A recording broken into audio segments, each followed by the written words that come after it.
So, welcome back to my YouTube channel. So, dahil nga ay may nakita ako sa online na pang eyelash lift, ito-try natin tong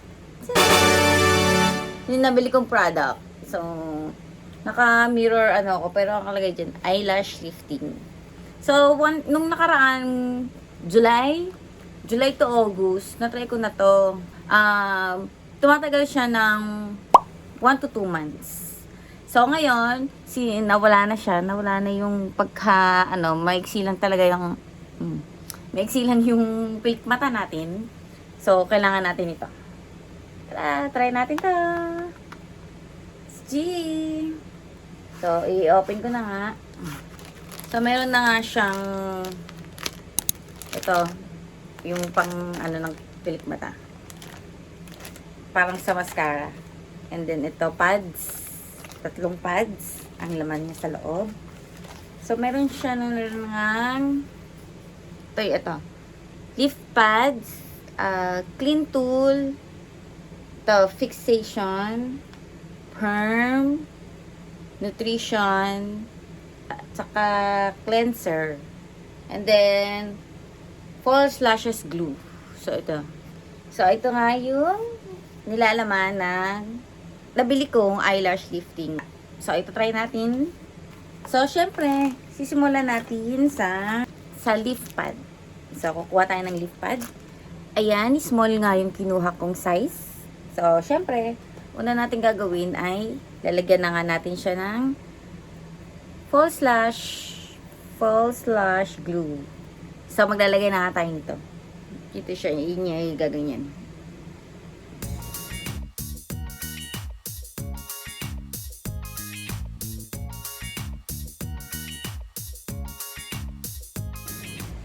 So, dapat ganyan nga yung paglagay nyo. Yung parang wala na kayong makikita. So, ayan. Nilagay ko na nga yung isa. Ikanda. At sunod ko nang ilalagay ang dito. Lalagay na nga natin siya ng glue.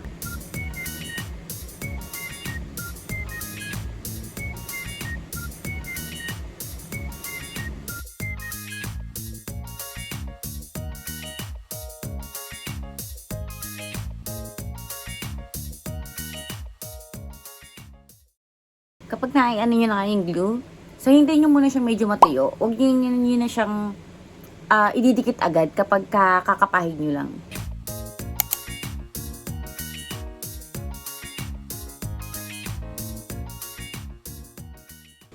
Kailangan galingan nyo sa part na to kasi nga, dahil dito nakasalali mga bilabs, ang magiging resulta ng inyong pilik mata. Kailangan lahat ay maitaas nyo. Suklayin nyo lang siya.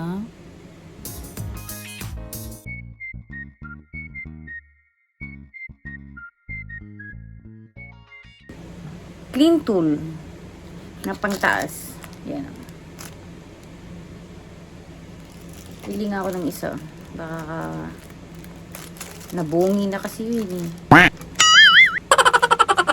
Ayun yung difference. Parang bungi na siya.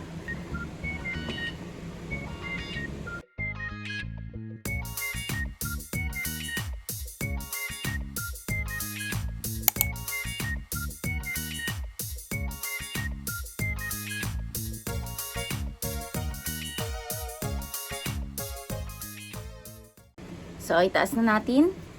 Patapos na rin lang yan ng glue.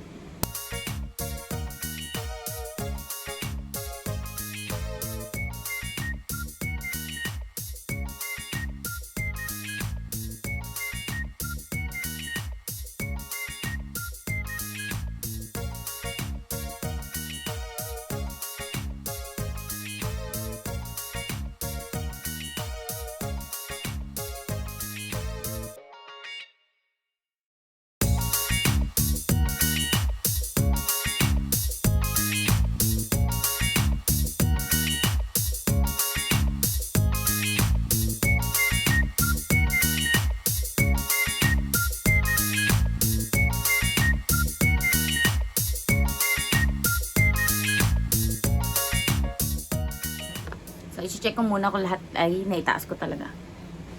So, ayan na nga siya. Okay. Ayan. Itaas na nga natin lahat. So, ayun na nga yung naging resulta. So, ang technique nga lang talaga dito, guys, ay kailangan i-brush nyo siya mula roots. Mula roots pataas. Kasi dito nakasalalay ang magiging resulta ng inyong pilikmata. So, syempre, kung may naiwan pa nga dyan, syempre, alone siya. Hindi na siya mapapasama dun sa pagkataas ng inyong kilay. So, ang next step ay dito na tayo sa exciting part, ang perm. So, ayan. Choose ko siya.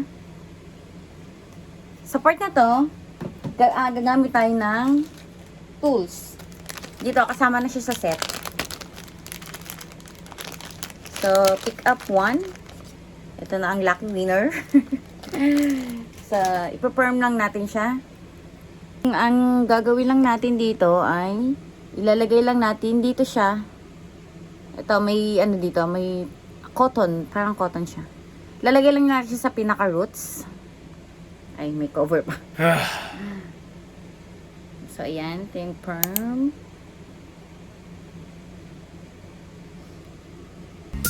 Ang bango niya.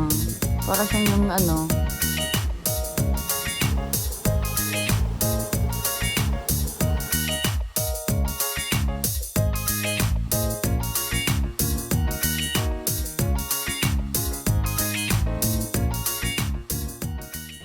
So, ilagay niyo lang siya sa roots.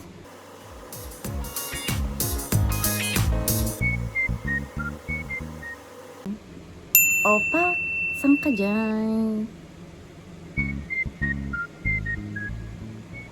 Susunod na natin gagawin ay babalutan na nga natin yung mata natin. So, hindi nga to kasama din sa set na nabili ko. So, bumili lang ako din ng eyebrows. Gago! Eyebrow pala. Eyebrow. Kasama to sa set na yan.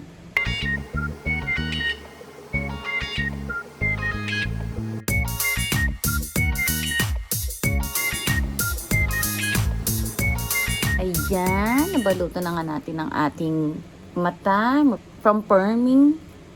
So, kahit anong plastic naman na pwede. Kahit ikaw pwede. Pwede ko ilagay dito. So, iwan nga natin siya ng 10 to 12 minutes. Pero kung makakapa naman ng mga lashes nyo, so pwede na siya sa 10 to 15 minutes. So, sa akin ay manipis lang at maliit. So, waiting tayo ng 10 to 12 minutes. Ayan, after 10 to 12 minutes, bago ko tanggalin tong plastic na to. So, ito nga yung nabili kong brow lamination kit na nagkamali ako ng bili. Pero, good thing na din kasi meron siyang plastic dun sa loob. So, ito yung laman niya. Diba? Ang dami niya. Sayang, pang kilay to eh. Hindi ko naman din gaano kailangan mag-ano ng kilay kasi marami naman ng buhok ang kilay ko. So, ayun na nga. Nakalipas ng 10 minuto hanggang 12 minutes. Pwede na natin tanggalin to. Dahan-dahan lang kayo.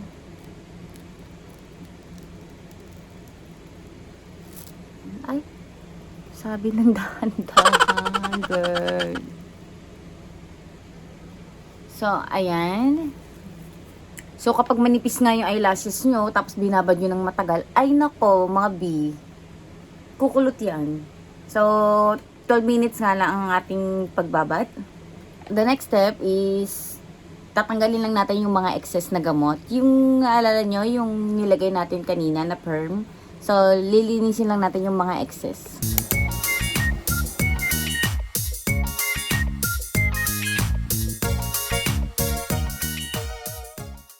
Disclaimer lang guys ha, hindi siya mahapdi sa mata.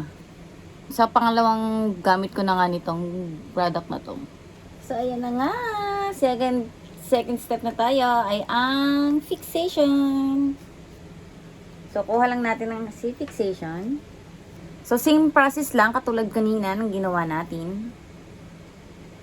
Roots lang din siya.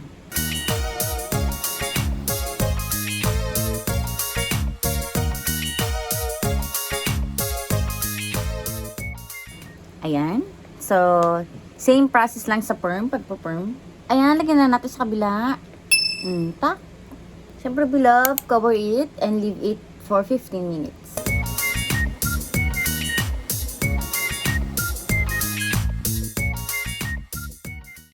Ayan. So, wait na ulit tayo ng 15 minutes. So, ayan na nga. After 15 minutes, itatanggal na nga natin ang plastic cover. So, tatanggalin lang din natin ulit. Same procedure lang. Tatanggalin lang natin yung mga excess.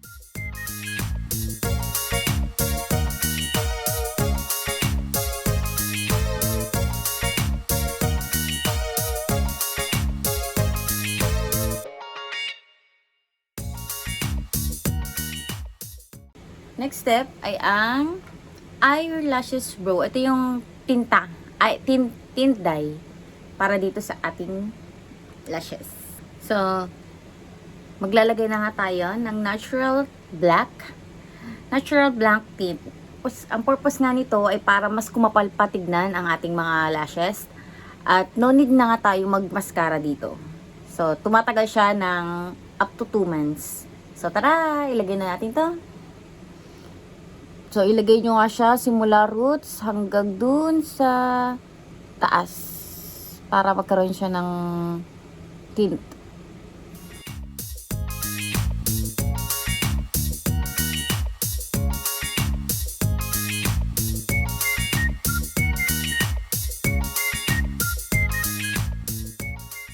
So, ano pa yun natin? Lagyan na rin natin ang ating kapila. O, diba? So, ayan, wala nga akong pinatawad na every strand ng aking eyelashes. So, maghihintay tayo ulit ng 20 minutes. So, babalutan na nga natin siya.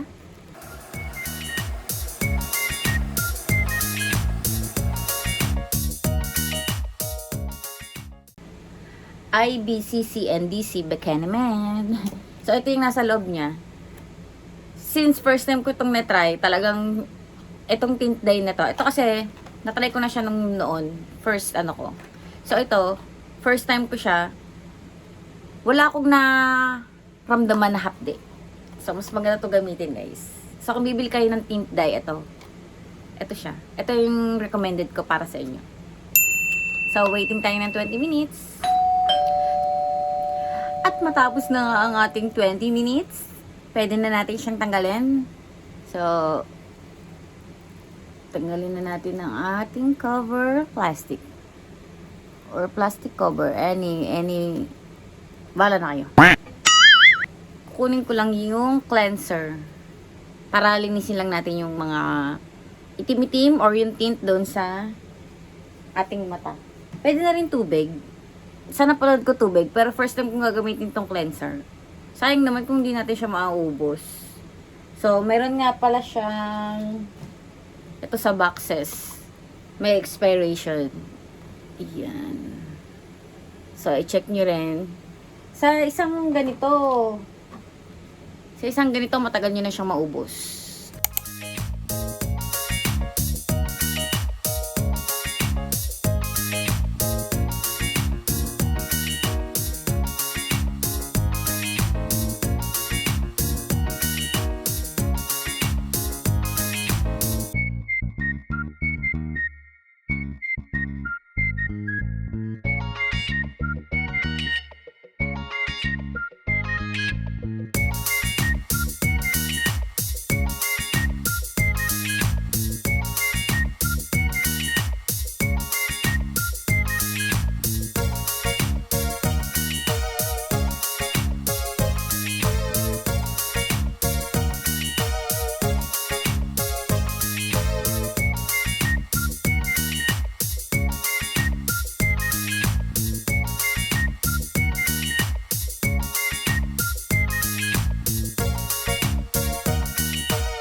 So, ayan na ang resulta.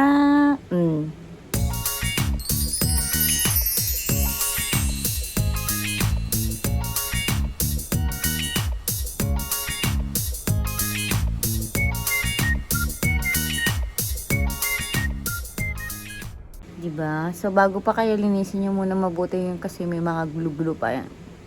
Yan, diba? At least, hindi na masama. So, kailangan linisin nyo kasi may mga glue-glue. Ito naman ang ating kukunin ay ang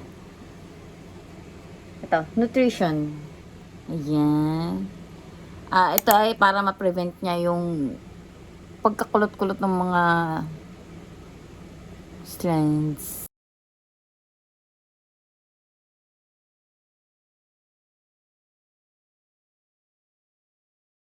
Ayan, nalagyan na natin siya ng nutrition. So, suklay-suklay nyo lang.